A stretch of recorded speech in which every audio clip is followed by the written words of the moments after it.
وزیر اعظم عمران خان گفتگو کر رہے ہیں کا ہم مقابلہ کر رہے ہیں، اس میں گورنمنٹ کا موقف کیا ہے، ابھی کیا کر رہے ہیں اور آگے کیا کرنے جا رہے ہیں۔ جس طرح ساری دنیا میں یہ ایک نیوز کے اوپر صرف ایک ہی چیز ہے، کرونا، اور یورپ کے اندر جس طرح کے حالات ہیں وہ آپ سب کے سامنے ہیں، امریکہ میں جیسے حالات ہیں، تو جو ایک نئی چیز چل رہی ہے جو پہلے نہیں تھی وہ یہ کہ اب وہ ملک جدھر دن میں 500 لوگ مر رہے ہیں اور امریکہ جدھر تقریباً 2000 سے زیادہ دن میں لوگ مر رہے ہیں، وہاں اب جو ڈیبیٹ چل رہی ہے وہ یہ کہ کیا ایک طرف ہم نے کرونا سے بچانے کے لیے لاک ڈاؤن کیا ہوا ہے اور دوسرا لاک ڈاؤن کی وجہ سے جو ایک معاشرے پہ جو اثرات آ رہے ہیں معاشی طور پہ، جو لوگوں کے حالات اب مشکل حالات میں گھروں میں بند ہیں، تو یہ ایک پوری ڈیبیٹ چل رہی ہے کہ اب کیا کیا جائے، کتنا لاک ڈاؤن کم کیا جائے، کتنا لاک ڈاؤن کھولا جائے اور پھر کرونا سے بھی اپنے لوگوں کو بچایا جائے۔ تو یہ ساری جگہ پہ چل رہا ہے، اور ان ملکوں نے جدھر ابھی بھی کئی 500-600 لوگ دن میں مر رہے ہیں، انہوں نے بھی اب لاک ڈاؤن کے اندر فیصلہ کیا ہے کہ کمی لے کے آئیں، کئی چیزیں کھول دی ہیں، دکانیں کھول دی ہیں، آسانیاں پیدا کی ہیں تاکہ لوگ باہر نکل سکیں۔ اب پاکستان، ہمارے اب تک جو میں نے آج پتہ چلا ہے تو اب تک ہمارے 192 لوگ اس وائرس کی وجہ سے بدقسمتی سے فوت ہو چکے ہیں۔ اب اس کا پھر سے مقابلہ کر لیں ان ملکوں سے، امریکہ میں جدھر 40,000 لوگ اس وقت مر چکے ہیں کرونا کی وجہ سے، اور اٹلی، اسپین جدھر 20-20 ہزار سے اوپر لوگ مر چکے ہیں۔ تو یہ کیا وجہ ہے کہ اب یہ ملک سوچ رہے ہیں کھولنے کا، لاک ڈاؤن کم کرنے کا؟ وجہ یہ ہے کہ کوئی بھی معاشرے میں یہ لاک ڈاؤن چل نہیں سکتا انڈیفینیٹلی، مطلب کہ کسی کو نہیں پتا کہ کتنی دیر کے بعد یہ قابو پا جائیں گے اس کے اوپر، کسی کو بھی نہیں پتا۔ آج جو بھی دنیا سوچ رہی ہے، آج جو بھی وہ سوچ رہی ہے، ان کو یہ نہیں پتا کہ 1 مہینے کے بعد کیا ہوگا، 2 مہینے کے بعد کیا ہوگا، اور پھر یہ بھی نہیں پتا کہ اگر آج نیچے بھی آ گیا، کیسز نیچے بھی آ گئے، تو یہ بھی نہیں پتا کہ 1 مہینے کے بعد پھر اوپر جا سکتے ہیں۔ تو اس لیے ساری اب قومیں سوچ رہی ہیں کہ ہمیں ایک طرف تو لوگوں کو لاک ڈاؤن کر کے بچانا ہے اس وائرس سے، لیکن دوسری طرف اب وہ سوچ رہے ہیں کہ ہم کیسے حالات بھی اس طرف لے کے جائیں کہ ہماری ملک چلنا شروع ہو۔ تو میں اب پاکستان کا آپ کو بتاتا ہوں کہ ہم نے فیصلہ کیا کہ سیمنٹ انڈسٹری سے شروع کریں، اور پہلے وہ ہم نے کھولی سیمنٹ انڈسٹری، پھر ہم نے کنسٹرکشن اب کھول دی ہے، اور ہم اب سوچ رہے ہیں کہ آہستہ آہستہ، اور یہاں حماد اظہر بیٹھے ہوئے جو انڈسٹریز کے منسٹر ہیں، اور یہ میں آپ کو بتاؤں کہ ہمارے جو صبح میٹنگ ہوتی ہے اسد عمر کرتے ہیں، یہ جو ہمارا نیشنل سینٹر بن چکا ہے کمانڈ اینڈ آپریشن کا، اس کے اندر سارے صوبوں سے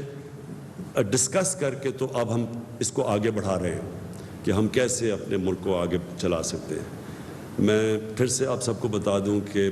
باقی مغرب میں، یورپ میں، امریکہ میں ان کو مسئلہ اپنی اکانومی کو ٹھیک کرنے کا ہے۔ ہمارا مسئلہ یہ ہے کہ ہماری اکانومی جس طرح مشکل میں اب پھنس گئی ہے اور حالات برے ہیں،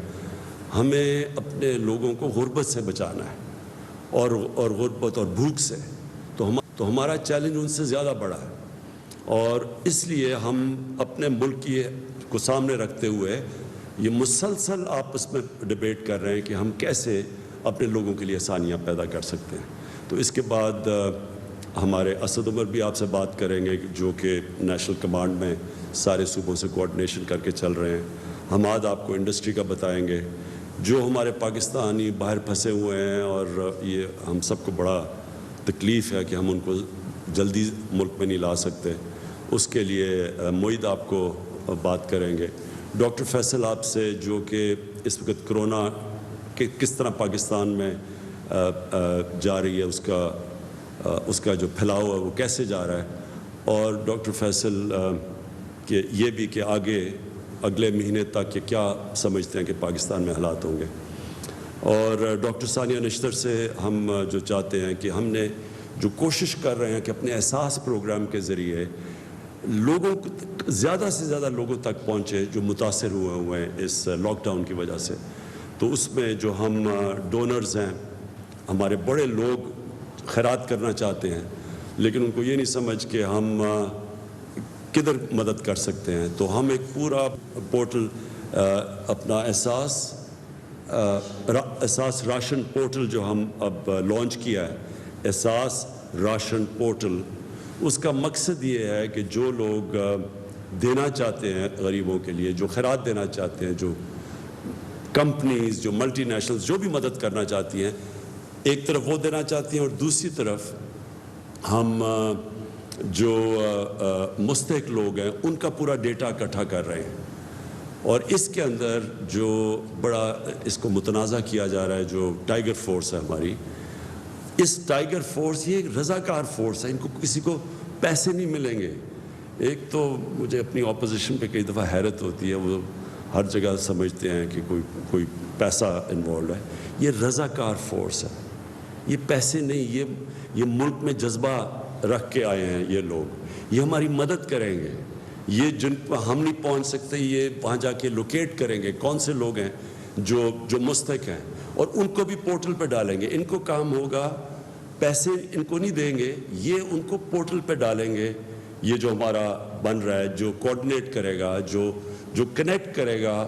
جو بھی پیسے جو بھی راشن دینا چاہتا ہے، اور جو مستحق لوگ ہیں یہ صرف ان کو اکٹھا کریں گے۔ کوئی اس میں یعنی صرف یہ سمجھنے کی بات ہے کہ اس کے اندر یہ جو ہماری رضاکار فورس ہے یہ صرف ملک میں مدد کرے گی تاکہ یہ اثرات جو لاک ڈاؤن کے ہیں یہ بڑے لوگوں کے اوپر، خاص طور پہ جو ہمارا کمزور طبقہ ہے اس کے بڑے مشکل حالات ہیں، تو ان کی مدد کے لیے۔ میں دوسری چیز جو بات کرنا چاہتا ہے آج، وہ اس کے اوپر بھی کئی جگہ کے اوپر بات کی جا رہی ہے کہ باقی مسلمان دنیا میں مسجدیں بند کر دی ہیں، تو پاکستان میں کیوں نہیں ہم نے مسجدیں بند کی؟ سب سے پہلے تو میں یہ کہنا چاہتا ہوں کہ دیکھیں، ہم ایک آزاد قوم ہیں۔ مجھے بڑا برا لگا جب میں نے دیکھا کہ ہماری پولیس ڈنڈوں سے مار رہی ہے جو لوگ لاک ڈاؤن کو توڑ رہے تھے، کئی شہروں کے اندر ڈنڈے مار رہی ہے لوگوں کو۔ اور پھر میں نے تصور کیا کہ ہمارا رمضان ایک عبادت کا وقت ہے، ہماری قوم مسجدوں میں جانا چاہتی ہے، عبادت کا ایسا ٹائم ہے کہ لوگ اللہ کے قریب، اور لوگوں کا ذہن بنا ہوا اس طرف۔ اب کیا ہم ان لوگوں کو زبردستی کہیں کہ آپ مسجدوں میں نہ جائیں؟ اور کیا اگر یہ مسجد میں جائیں گے تو پھر پولیس نمازیوں کو پکڑ کے جیلوں میں ڈالے گی؟ یہ ایک آزاد معاشرے میں ایسی حرکتیں نہیں ہوتی۔ آزاد معاشرے میں ہم لوگوں کو ساتھ ملاتے ہیں، اور آزاد معاشرے میں لوگ اپنی آزاد سوچ سے پھر فیصلہ کرتے ہیں کہ ملک کے لیے کیا چیز بہتر ہے اور کیا نہیں ہے۔ میں آج اس ساری قوم کو کہنا چاہتا ہوں کہ یہ جو کرونا کی جنگ ہے یہ سارا ملک لڑ رہا ہے، یہ کوئی فرق نہیں کرے گی امیر غریب میں، طاقتور کمزور میں، یہ کسی کو بھی ہو سکتی ہے۔ اس لیے ضروری یہ ہے کہ ساری قوم خود اس جنگ میں شرکت کرے، تب جیتی جائے گی۔ اگر لوگ نمازی جانا چاہتے ہیں اور ہم ان کو روکتے ہیں اور ہم پھر پولیس کھڑی کرتے ہیں، پھر ہم جیلوں میں لوگ ڈالتے ہیں، یہ آزاد قوم ایسی حرکتیں نہیں کرتی۔ ہم کیا کرنے لگے ہیں، اور ہم نے کیا ہے، ہم نے علماء سے ملاقاتیں کی، ہم نے پہلے ان سے بڑی دیر تک مشاورت کی۔ پریزیڈنٹ ڈاکٹر عارف علوی نے ان کے ساتھ بیٹھ کے پھر ایک طے کیا کہ کیا شرائط ہوں گی جس طرح جن شرائط کے اوپر ہم مسجدیں کھولیں گے، 20 نکات کے اوپر سارے علماء نے سائن کیا، اور اس میں یہ ہے کہ ہم وہ ساری جو ہم فیکٹریاں کھولیں گے یا جو ہم یہ کنسٹرکشن میں کھولیں گے، ہر کو ہم نے کہا ہوا ہے جو بھی فیکٹری کا مالک ہوگا یا جو کنسٹرکشن سائٹ کا جو بھی انچارج ہوگا، ہم نے سب کو کے لیے SOPs، یعنی ہم نے ان کو یہ بتایا ہوا کہ کیا کیا کنڈیشنز آپ کو فالو کرنی پڑیں گی۔ اسی طرح ہم نے اپنے علماء کے ساتھ بیٹھ کے فیصلہ کیا ہے کہ جب اگر لوگ مسجد میں جانا چاہتے ہیں تو یہ ان کو سٹیپس لینے پڑیں گے جو 20 نکات ہیں۔ میں تو اپنے سارے جو پاکستانیوں کو کہنا چاہتا ہوں کہ اس رمضان میں کوشش کریں گھر میں بیٹھ کے عبادت کریں۔ یہ باقی دنیا میں ایسے اور بھی مسلمان ملکوں نے یہ کہا ہوا اپنے لوگوں سے کہ گھر میں بیٹھ کے عبادت کریں، لیکن اگر آپ نے مسجد میں جانا ہے تو یہ اپنے ذہن میں ڈالنا ہے کہ آپ نے ان شرائط کے اوپر پورا عمل کرنا ہے، اور اگر خدا نخواستہ اس کے اوپر عمل نہیں ہوگا اور اگر یہ پھیلتی ہے رمضان کے اندر کسی مسجد کے اندر یہ وائرس پھیلتی ہے، تو ہمارے پاس کوئی اور راستہ نہیں ہوگا کہ پھر ہمیں اپنے یہ فیصلے سے پیچھے ہمیں، اور یہ سائن کیا ہوا یہ جو 20 نکات کے اندر کہ اگر یہ پھیلتی ہے تو پھر ہمیں ایکشن لینا پڑے گا، ہمیں بند کرنی پڑیں گی، اور کوئی نہیں چاہتا کہ مسجدیں ویران ہوں۔